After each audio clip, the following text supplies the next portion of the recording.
Welcome to the Sports Rewind Digital Podcast. Today I am joined by Scott Hill. Now, Scott is a strength and body transformation coach, a physio, elite level powerlifter. He's the boss man at Power Elite Gym in Smeaton Grange. Now an author of Diets Don't Work and Scales Suck, an all-around good guy. Scott, how are you, mate?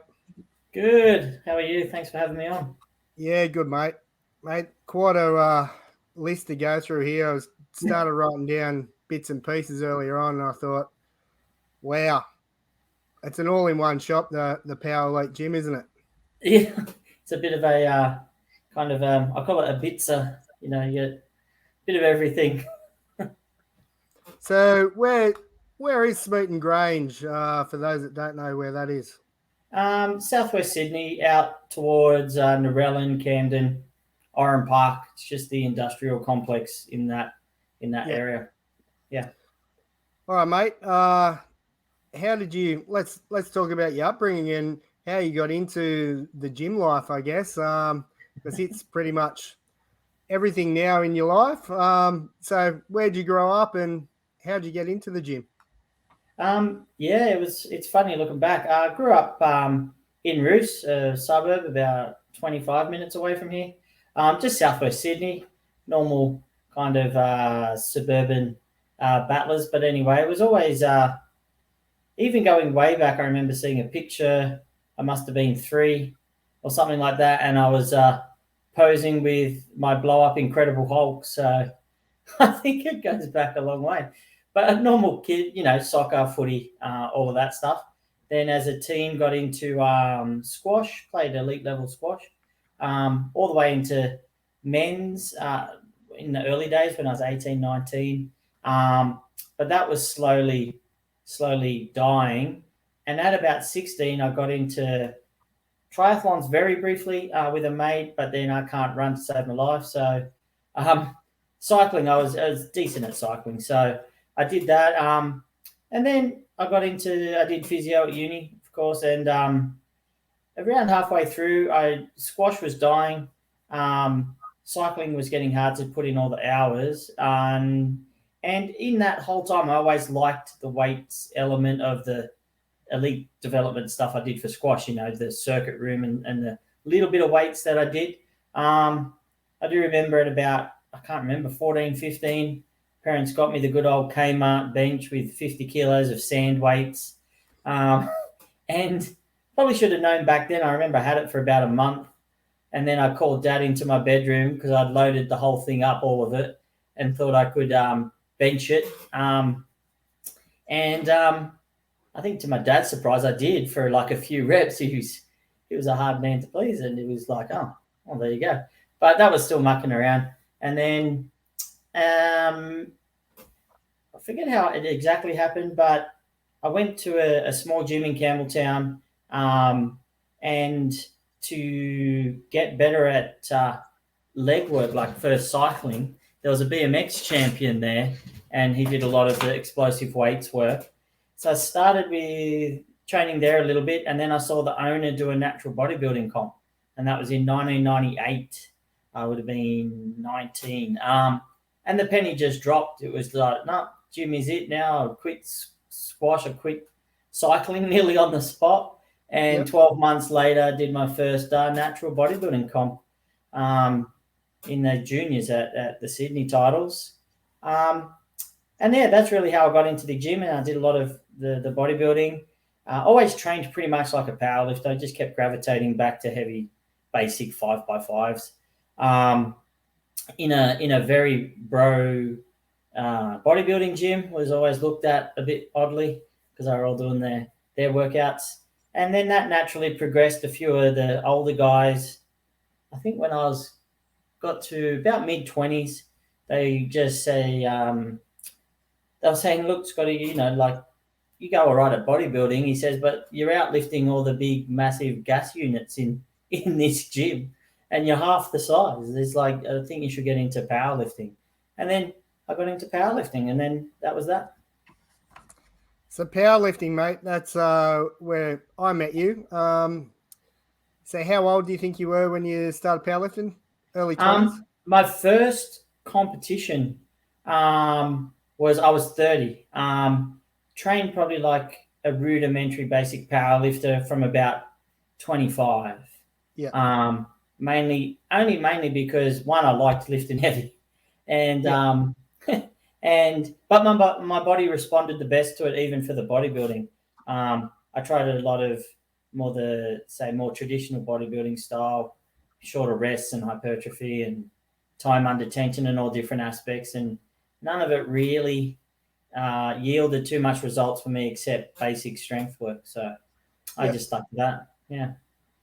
Now, powerlifting in your first sort of comp at that 30, was that Powerlifting Australia back then, or was there someone before? Yeah, no, that was Powerlifting Australia. Yeah, in those days, and it was still traditional powerlifting, so not raw. It was equipped. Although probably a slightly funny story. I thought I'd just give it a crack. I had no idea what equipment was, so I just rocked up to the competition. I knew I had to have the standard belt, and then lifted. And I don't know. I can't even remember. Maybe I don't know, but I couldn't remember seeing these guys getting into all the equipment and stuff like that. And I was under 90s, and I remember seeing Richie Hosjan at the time, one of Australia's best ever powerlifters, and he was in the 100-kilo class, and I think I squatted. It was raw and in like running shoes. It's funny to think back. I think it was 230 maybe, and I think he squatted about 305 at 100 or 310, over 300. I remember afterwards he came up and said that was some really good squatting to me, and I was like, it must have shown on my face. I was like, dude, you just like out squatted me by, you're only 8 kilos heavier. You just outlifted me by about 80 kilos. And he goes, oh no, he says, you're 230 raw. He says, my best raw is around 230, 240. And the equipment gives me about 70 kilos. And then I was like, oh, there you go. But that was my first comp. Yeah. So I guess talking about the equipped lifting, for those that don't know, there is two types of lifting. The old school powerlifting was, you wore knee wraps and suits and different things. Coming back now into powerlifting, I know you're still trying to compete at different levels. Are you lifting raw or equipped? Raw. I actually, I think from 2008 to 2011, when they end of 2010, that 3 years, I was still doing bodybuilding comps and powerlifting. I would only call it dabbling in powerlifting, even though I went pretty decently. I didn't like the equipment, and I heard there was rumors that it was going to go raw. So I thought that's why in 2010 I did my last bodybuilding comp, and then 2011 raw came in, and then I just went full pelt. And I train raw. I've only done when I retired from IPF, I did one Arnold's, I think, and then COVID hit, which was knee wraps. Yep. Which I really didn't particularly like. I just did it because they're the rules, and you can get whatever 30, 40 kilos out of knee wrap.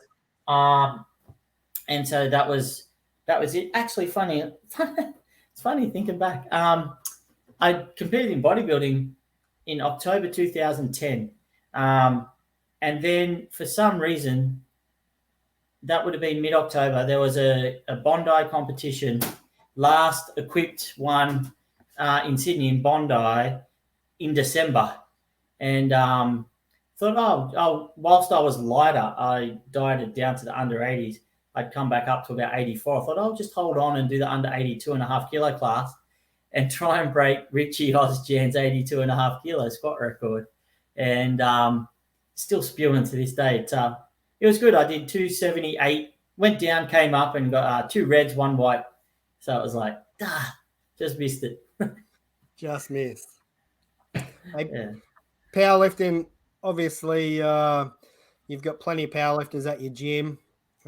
You guys also hold powerlifting competitions at your gym. Um, how can someone, I guess, get involved in powerlifting in your area, and sort of, do you offer beginner classes and stuff like that for powerlifters? Yeah, it's nice now. Powerlifting's come such a long way. That now there are gyms like ours, and there's a fair few. You know, you got your PTCs, Adonises, and other private ones that we run novice comps, so you can come in and not have to be in a federation, and you can just really just come and have a go. Anybody who does some squatting, benching, and deadlifting in the gym, you don't need the the onesie, the soft suit, and all the approved gear and all the official stuff. They're run exactly like a proper powerlifting comp, just a little bit more relaxed. We coach them through the rules. So, if on their opening squat, they get the squat, they're a bit excited and rack it before the rack core. You still give them a white light, but you're saying your next attempt, you just coach them through. Yeah. And we've actually we've been doing that for a few years. We've pushed through, we have to be at least 20 novice that have done novice into federated lifting, if not more. And in terms of here, of course, we're kind of more of a small services gym. You can come and just, train with us, get programming, or then, get some, we call it technical coaching, which is just learning the technique and biomechanics and all those things, which I try and get, especially the youth, get them young, because of course you can develop good habits, because then my physio brain kicks in and can save them a lot of future injuries and problems if they just get guided well young. Yeah, it's great that the young can get that, I guess, proper technique under their belt going into Globo gyms and stuff, and you see half squats and things like that. It's sort of, as a coach myself, it's sort of, you just want to go over there and help them, but obviously you're not going to go over and help someone in a gym where you don't know them or whatever. So It is a good environment to be in. And you guys have plenty of lifters and also bodybuilders that train there. You talked about federations before. Now, I know you have some lifters in quite a few federations in your gym. What are some of those federations, I guess, in Australia that people can lift in? Yeah, of course, you got APU, which is the new IPF affiliate. As we said back a while ago, it was Powerlifting Australia, and now it's APU. And that's the, it goes to the IPF under WADA and ASADA and all strictly drug tested. Then you've got GPC would probably be the next biggest federation. Their difference is, of course, in IPF, we have the combo rack where you have to walk the squat out, and the bench press, of course, is part of the combo rack. Deadlifts all using the power bar. GPC, exactly the same sport, but of course they use the squat bar, which is a bigger 25 kilo bar out of the mono lift, so you don't have to walk it out. Bench is essentially the same. They're just allowed to lift their heels and their head, as we know, and they use a deadlift bar, a bit more whippy. But that would be the second one to look up, GPC. And then there's a few other, the newcomer to the block, of course, US APL. They're kind of pushing hard around to build their federation. And then some that have been around a while, but they're just a little bit smaller these days for whatever reason. Capo and APL. That's about all the ones I can think of off the top of my head. Too many. For a small sport, smallish sport in Australian standards, there are quite a few federations to choose from. And obviously lots of different rules and things that go with them. But, mate, powerlifting as a sport, met lots of people along the way like yourself. It's been, really good to, I guess, meet different people and things like that. For you, mate, powerlifting for a little while, what are some of your numbers? What's your best numbers that you've hit sort of raw, and what's your best numbers in equipment? Well, they're probably the same now after hearing your story. Yeah, there's all different ones. Let's say the best, the one being the competitor, will say the best on the platform ever, the ones that count. Because everyone's done more in the gym. Was raw squat was 278 at 93 kilos. Bench 182.5, and deadlift 292.5. Deadlift being the bane of my existence. Lifting strength was always about 320, but hobbit hands could not grip that silly bar. Then, God, I'm stretching my brain here. I hardly did anything in equipment. I'll try and remember. Well, there you go. I think the 278, but at 82.5, not 93, would have been my best equipped squat. My best bench, I really can't remember, but I do remember in training I did a 220 double in a katana. And the deadlifts, same.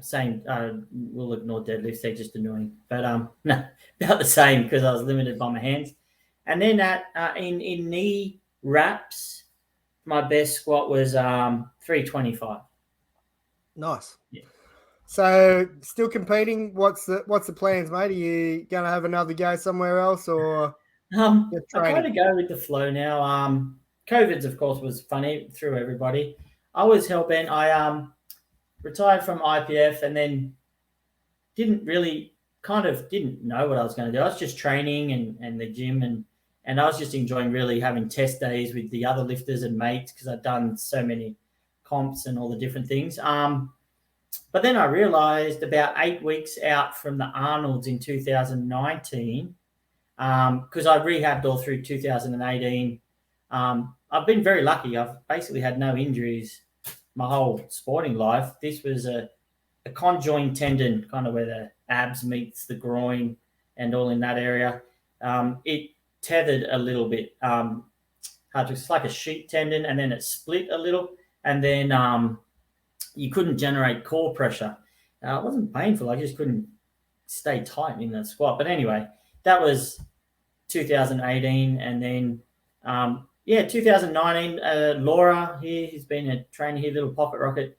I don't know why it dawned on me. I was like, because I was so used to being in the IPF, and in IPF, of course, you can't compete outside the IPF at any international level comp, which Arnold's were. I'd been invited every year for quite a while, but I just say no because you weren't allowed to. But then it dawned on me I was retired, so I just messaged the organizer and said, hey, I've been out of action for about 18 months, but I'm back to full strength, and I'll put my hand up for consideration. Even then, by then I was 42, and this is just open invitational type thing. I thought, I didn't really expect to really get an invite. But he messaged about 5 minutes later. He says, Scotty, if you're in form, love to have you. And so that was the last comment, and it was a ball. It was so much fun, just because, powerlifting's a small sport, but there was like a crowd of 5,000 and bodybuilding over there and Arnie walking by. It was just a lot of great atmosphere. So I thought, that's it. I'll do this once a year. That can be my one comp, kind of get it out of the system and then just focus on coaching. And then literally did the whole prep for 2020. We're about to fly down on Wednesday and the borders shut. And then, so we did a test day in the gym, me and Laura. And funnily enough, both hit our best numbers ever. We were in good form. And that was the Saturday. And on Sunday, all the gyms shut because of the first lockdown. Wow. And then since then, not really. I don't really have any plans. I go with the flow. I'm just getting myself back into half decent baseline shape, I call it. But if an opportunity pops up and, usually it's a mate or a lifter's doing a comp and I'm like, everything's going well, I'll jump in with you. That's about it these days. Perfect. Mate, bodybuilding. So you've done a few bodybuilding comps as well. How do they go? I'm not familiar with bodybuilding other than what you see on social media and stuff like that. Completely different prep. You talk about trying to do the basic powerlifting movements in your prep. How different is your prep for bodybuilding over powerlifting? Yeah, they are. I mean, there's a lot of crossover in training, of course, but the biggest difference is the dieting. Yeah, of course, getting down to that level of body fat just hurts. It's there's no way to put it around it. I mean, the methods have gotten a lot better now, and I still prep. This is a big area. I'll try and get a bit more vocal in, but making natural bodybuilding or even the non-drug tested bodybuilding healthier and more science-based. It's still very much caught in bro science and a lot of pretty dangerous practices, even on the natural side, with just extreme diets and bulks and cuts. But anyway, the main difference is, of course, with the bodybuilding, it always stayed around that basic 5 reps, and then on the accessories, normal stuff, 10 to 12, training hard. You never did any specialization. You weren't doing singles and doubles and none of that, of course, just basic 5 reps on the big lifts. And then you just brought in the diet. And so you would steadily and slowly cut down to the low body fat levels. And it's more an exercise, I found, in mental discipline. I did come back in 2019 and did masters I just wanted to see if I could do it again, because I really doubted I could do the dieting and stuff again. But with all the new stuff that we do now, but it's still brutal. The hardest part near the end is, I call it's systemic hunger. It goes past, if you miss a meal, you're a bit hungry in your stomach, you can deal with that. But when the whole leptin, ghrelin kind of axis goes absolutely haywire, you could literally eat, a whole, KFC family feast and be absolutely sick full. And 5 minutes later, your brain's telling you to keep eating because it wants to get the body fat back up. That's the hardest part. I found that was mentally not the lower energy, just the constant hunger. And then it disrupts your sleep near the end for most competitors. That starts to get really disrupted. So, but that's the challenge. That's kind of, you got to have that little bit of sadistic, masochistic nature in you to say, oh, well, it's like, to me, let's say running 42 kilometers, I couldn't think of anything worse, but, that's got to hurt a lot. But, so they love that side. And when I was doing it, it was very much that discipline of improving yourself every year, and can you put yourself through that? And on the strength side, it's just, by the end of prep, all you're doing in bodybuilding is trying to hang on to your strength. Yeah, that's it. It's nothing to do with building it or 1RNs. It's try and, not lose any or just minimize any strength loss near the end. I know you said earlier you didn't have many injuries and stuff like that. When you're so depleted doing the bodybuilding, do people get many injuries towards the end when they are depleted, or? There's a few factors in that. Yeah, a lot get niggles. I mean, I've seen it. Anyone can get, say, an overt injury with a mishap or an accident, but the ones that are preventable, more so what I saw, no, little niggles, tendinitises and all those type, bursitis and all those types of things. Just generally a little achier in the joints because the fat pads shrink a bit as well, and you are depleted. But more so that you saw, if they're doing it poorly, this is what I like now with a lot of our guys, we try and do it healthier, is they got sick. Immune system just cracks it. Usually because they started with slightly too much body fat, didn't give themselves enough time, so then they end up overtraining and doing excessive, say, cardio and excessive calorie restriction. And you do that for too long, the body is going to, do something. And a lot of the time it was usually sickness, they just pick up all the bugs and the flus and stuff. Mate, you've been around the gym and sports for a long time. New book's out, Diets Don't Work and Scales Suck. Yeah. You want to talk us through that one? Yeah, that was a COVID-2 lockdown project. And this one's not for athletes, because I, of course, deal with even more so through my whole working life, physio and the gym stuff and coaching. Even though, tons of athletes, more general population because there's more of it. And this is very much geared towards them from all the people that I've seen.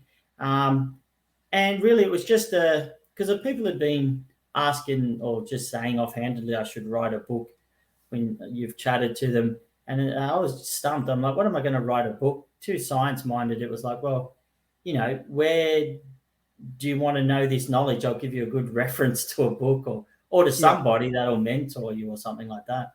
But then this was the clinical experience, I suppose, of seeing thousands of people, and just my take on, of course, how the whole diet industry and scale focus is failing. The stats are just easy; they're in your face.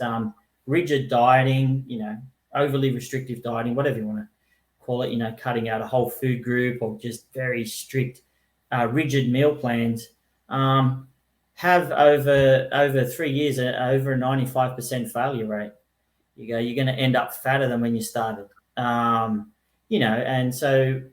of course the whole population, it's a big issue at the moment. So just that one stat alone, it's kind of like Einstein, these old saying, keep doing the same thing, expect a different result. It's just a bit insane. So it just gives them, I just shift and make them say, well, scales aren't the outcome measure.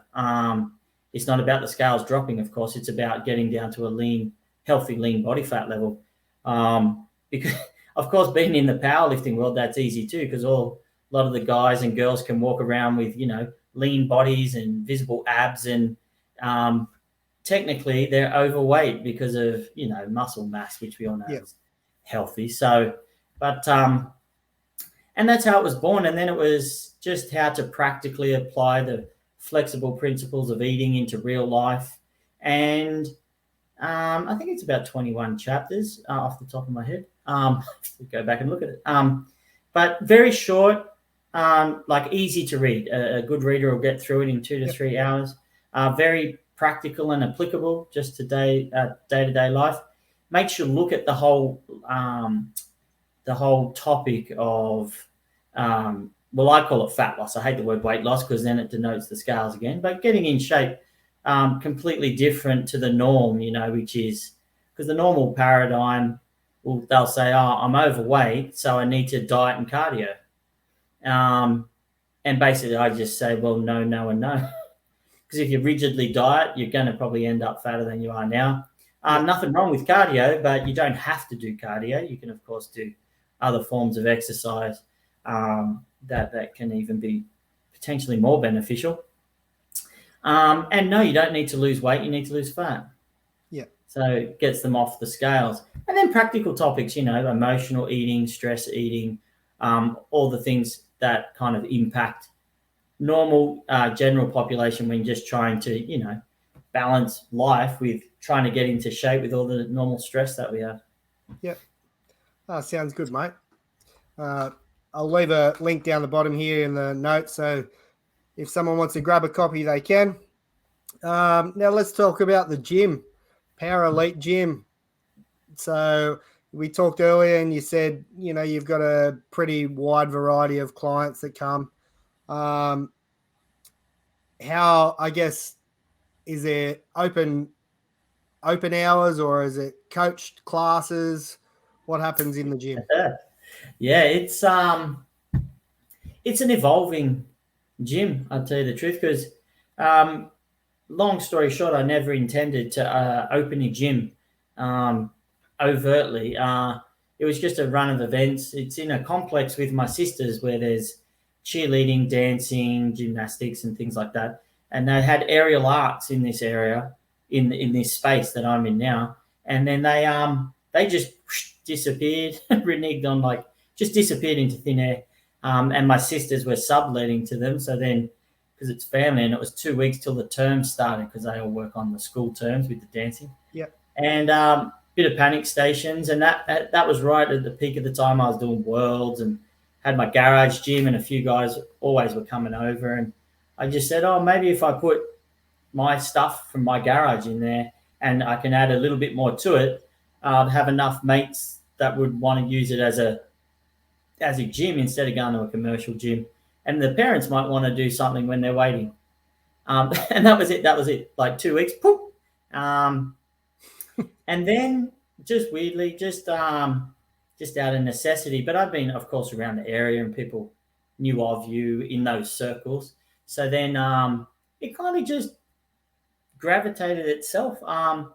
And then, funnily enough, right before the first COVID lockdown, it was like I thought, oh, this is getting a bit bigger and harder. I better start putting systems in place and try and run it like a gym and a business, because I was still doing a lot of clinical physio, and then lockdown, and so then it was all kiboshed. And so now coming back, rebuilding again. The best way I explain it, because long story short, we do a bit of all of that. Even now we've got Andy, he does a bit of morning conditioning stuff. Best way to describe that, it's like CrossFit that's based on the power lifts, not the Olympic lifts. Yeah. And then a lot of just coaching but we've got Laura, of course, strength and women, and she kills it that way. Yanni, male power lifter. George, who just left, but he got a good opportunity in Queensland, but bodybuilding. Amy, mums and bubs, and all of them did a bit of Gen Pop, and I just do my stuff in the office. So it was kind of and then it's open gym. People can just come in and use the gym. Yep. Predominantly services based. So they come in with a goal. I want to transform my body. I want to get into bodybuilding, bikini, powerlifting, strongman. We've got a strongman element here. So the best way I describe it now is, let's say you go to F45 or Core 9 or whatever. It's kind of like going to Costco. You know what you're going to get. It's just one shop. It's just that. If Power Elite's more like Westfields, you can go in and choose whatever shop you want to go into. I want to go into the powerlifting shop or the mums and bubs shop or the, fitness and conditioning shop. Love it. And so, yeah, just kind of let it self-evolve to that. Yeah. And if someone wanted to get your coaching or someone else's coaching, where would they go? Just the website for that? Yeah, just the website, which is teampowerelite.com. If you usually just put in Power Elite gym or Power Elite powerlifting, bodybuilding, it always comes up.